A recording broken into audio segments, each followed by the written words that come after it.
Hi, I'm Ella, and I chose this fig because I have been drawing for my whole life, and I've always wanted to make comics, but I've never had the chance to finish one, and I got to do that in this class, and it was great, and I met a lot of friends through it as well. So my comic is called Found, and it is centered around transphobia and found family. So something that a lot of queer people can relate to is being rejected or misunderstood by their family after they come out, and they kind of have to find their own family through people with similar experiences.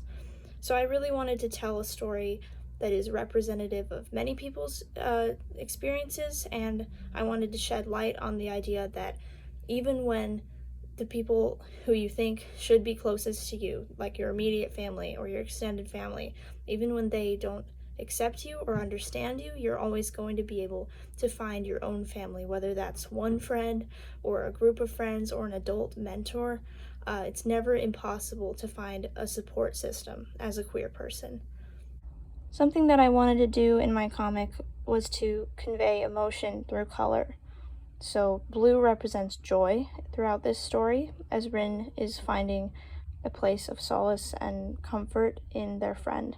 This is the second page, and we see blue begin to appear a little bit more.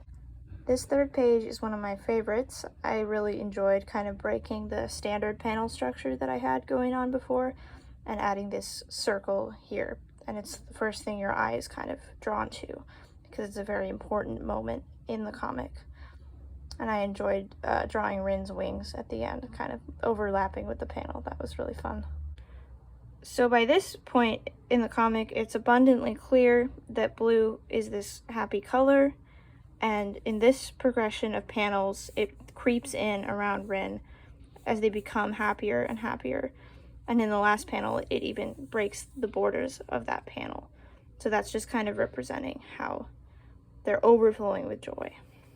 This was one of the most fun pages to draw, just because I was getting to play with some cross-hatching and black and white contrast, and I was really trying to indicate that Rin's mother is just this source of incredible fear.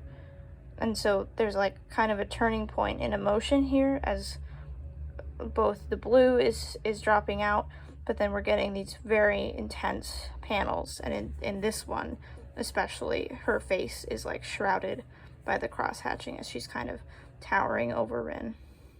So this page also lacks a lot of color, and I was also trying to use really disorienting panel transitions to indicate that Rin is in a state of increasing anxiety, especially in this panel.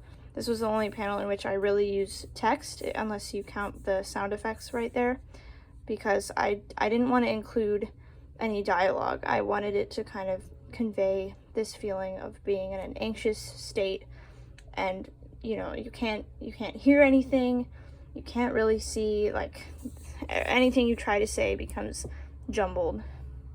And then on the last page, Rin's friend has appeared at the window and she's urging them to come away with her, and I wanted to draw attention to the central message of the story, which is kind of in these speech bubbles. So I put a lot of black around there, and the eye is drawn there, as well as to this last kind of panel, although I don't know if you can call it a panel because it doesn't have any lines around it. But I wanted to kind of drop out the lines because at this point, it like Rin is coming into themselves and finding their family in their friend. So thank you.